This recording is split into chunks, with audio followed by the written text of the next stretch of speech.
আহমেদাবাদের দিকে নজর রাখতেই হচ্ছে। আহমেদাবাদে ভয়াবহ বিমান দুর্ঘটনায় বাড়ল মৃতের সংখ্যা। বিমান দুর্ঘটনায় মৃতের সংখ্যা বেড়ে হলো 274। শুক্রবার দুর্ঘটনাস্থলে উদ্ধারকারী দল খুঁজে পেয়েছে বিমানের ব্ল্যাক বক্স এবং আরও 29টি দেহ। ভারতের বিমান চলাচলের ইতিহাসে সবথেকে বড় বিমান বিপর্যয় এই দুর্ঘটনা। সরাসরি আহমেদাবাদের দিকেই নজর রাখবো। আমাদের প্রতিনিধি রাজীব চক্রবর্তী একেবারে গ্রাউন্ড জিরো থেকে রয়েছেন আমাদের সঙ্গে। রাজীব, এই বিমান দুর্ঘটনা ভয়াবহ, এই বিমান দুর্ঘটনায় মৃতের সংখ্যা আরো বাড়লো 274, কিন্তু সব থেকে গুরুত্বপূর্ণ বিষয় হচ্ছে ব্ল্যাক বক্সটি উদ্ধার হয়েছে এই বিমানের। সুতরাং বোঝা যেতে পারে যে এত বড় বিপর্যয়ের পেছনে কার দোষ।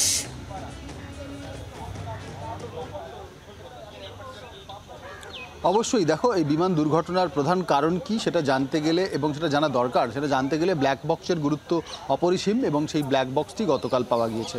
তোমাকে জানিয়ে রাখি, আমি এখন ঘটনাস্থলে রয়েছি যেখানে সেই দুর্ঘটনাটি ঘটেছে।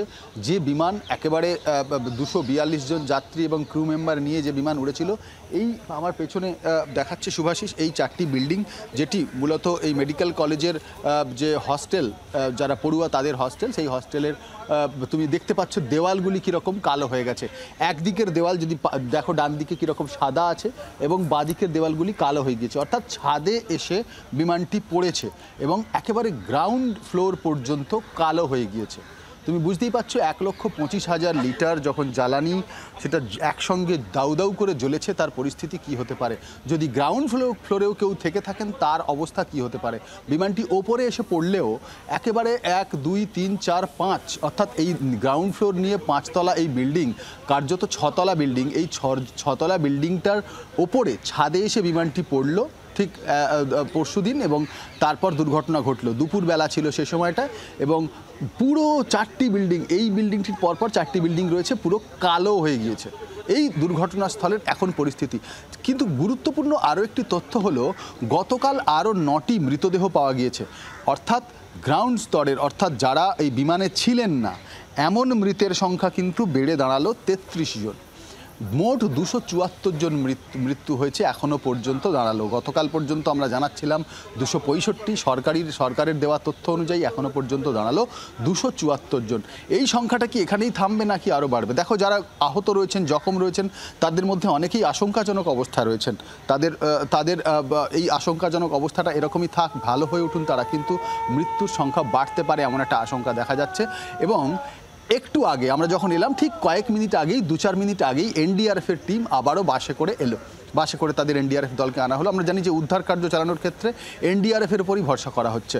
গুজরাট পুলিশ রয়েছে, কিন্তু এনডিআরএফ দল এসে তারা কিন্তু এই বিল্ডিংয়ের মধ্যে নেই, তারা জঙ্গলের মধ্যে, এখানে যে গাছপালা রয়েছে তার মধ্যে গিয়েছে। অর্থাৎ এই বিমানটির আছড়ে পড়ার কারণে আশেপাশের যে ছোটোখাটো যারা বাস করতেন, কেউ চা দোকান চালাতেন, কেউ ছোটোখাটো দোকান চালাতেন, কেউ নিজের বাড়িতে থাকতেন, তাদের মৃত্যু হয়েছে কিনা সেটা তারা এখান থেকে তোমাকে জানার চেষ্টা করবো। যেমনটা তুমি বলছিলে যে এই বিমানে ছিলেন না এমন বেশ কয়েকজনের দেহ ইতিমধ্যেই, 9 জনের দেহ ইতিমধ্যেই উদ্ধার হয়েছে।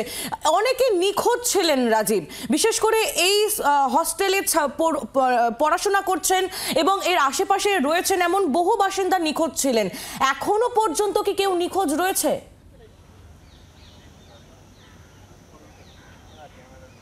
দেখো, তোমাকে জানিয়ে রাখি যে ভয়াবহতা কতটা ছিল যখন রাস্তায় কাটা মুন্ডু গড়াগড়ি খাচ্ছে। অর্থাৎ যখন এসে বিস্ফোরণটি ঘটে, বিমানটি এসে ওপরে আছড়ে পড়ে, মুখ থুবড়ে পড়ে, তখন যে যেখানে ছিলেন তাদের অনেকেরই মৃত্যু হয়েছে। এবং সেই মৃত্যুর ভয়াবহতা এমনই আমরা দেখেছি গতকাল যখন মৃতদেহ দেওয়া হচ্ছে, তখন কার্যত কিছু পোঁটলা করে কিছু মাংসের পিণ্ড তাদের পরিজনদের হাতে দেওয়া হচ্ছে। এই জায়গায় মৃতদেহ কোথায়, কিভাবে, কতটা দূরে গিয়ে পড়েছে সেটা খুঁজে বের করা অত্যন্ত কষ্টসাধ্য বিষয়। এই জায়গাতে একেবারে বিমানবন্দর থেকে বিমানটা উঠলো আর কয়েক সেকেন্ডের মধ্যেই আছড়ে পড়লো। এইখানে যারা ছিলেন তারা মূলত ডাক্তারি পড়ুয়া, কেউ ফ্যামিলি নিয়ে থাকতেন, কেউ জুনিয়র ডাক্তার ছিলেন, তাদের পরিবারের সদস্যরাও কিন্তু এখানে এসেছিলেন এবং অনেকেই তাদের মধ্যেও নিখোঁজ রয়েছেন। এই মুহূর্তে তোমার সঙ্গে যখন আমি কথা বলছি, গতকাল বিকেলের সন্ধ্যের মুখে আমরা দেখিয়েছি যে এখানে যে সমস্ত পড়ুয়ারা রয়ে গিয়েছিলেন তারাও ছেড়ে চলে গিয়েছেন, কার্যত তাদের চলে যেতে বলা হয়েছে। তার কারণ তদন্ত শুরু হচ্ছে। তোমাকে আমি দেখাবো যে এফএসএল এর দল কাজ করছে, ওখানে বাউন্ডারি দেওয়া হয়েছে, ব্যারিকেড লাগিয়েছে পুলিশ, এফএসএল এর টিম তারা তল্লাশি চালাচ্ছে, এনডিআরএফ তারা আরও মৃতদেহ রয়েছে কিনা বা কেউ জখম রয়েছেন কিনা সেটা খুঁজে দেখছে। অর্থাৎ দুদিন, ঘটনার কার্যত দুদিন পরেও কিন্তু অভিযান, তল্লাশি অভিযান, উদ্ধার কার্য অভিযান যাই বলো না কেন সেটা কিন্তু এখনো পর্যন্ত চলছে। আর এই পরিস্থিতিতে আতঙ্কের পরিবেশ রয়েছে। এই এলাকাটি মূলত যারা এই মেডিকেল কলেজের পড়ুয়া, যারা মেডিকেল কলেজের বিএস মেডিকেল কলেজের যারা পড়ুয়া তারা আসেন, তারা এখানে থাকেন, তাদের জন্য এটা হস্টেল ছিল। আর একটি হস্টেল মানে সেখানে আশেপাশের লোকজন বিভিন্ন কারণে কাজের প্রয়োজনে আসেন। কেউ যেমন একটি ছেলে চা দিতে এসেছিলেন, আকাশ নামের ছেলেটি চা দিতে এসেছিল, মাত্র 14 বছরের ছেলে, তার একেবারে রাজি মায়ের বোঝাই যাচ্ছে যে এখনো পর্যন্ত তল্লাশি অভিযান জারি রয়েছে এবং এলাকার মানুষ অবশ্যই আতঙ্কে রয়েছে। তুমি পরিস্থিতি থেকে নজর রাখো, আপাতত ধন্যবাদ। বাংলার আওয়াজ, বাঙালির আবেগ, জি 24 ঘন্টা।